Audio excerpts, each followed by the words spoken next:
Hello friends, आज हम चल रहे हैं भाटकुट की ओर, जो कि पिथौरागढ़ का एक बहुत ही सुंदर सा इलाका है।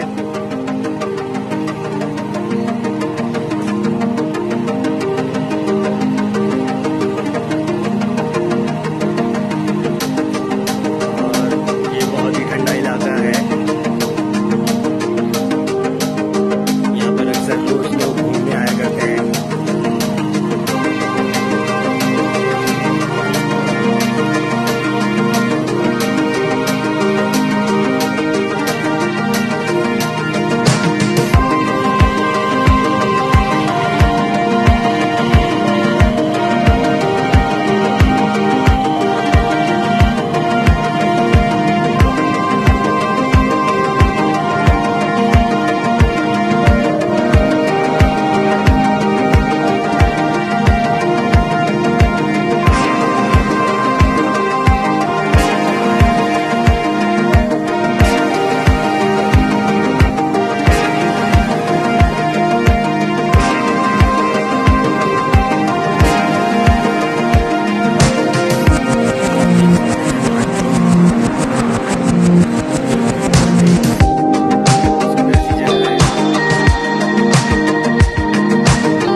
अबे उसमें भी 3 पार्टनर करने पड़ेंगे।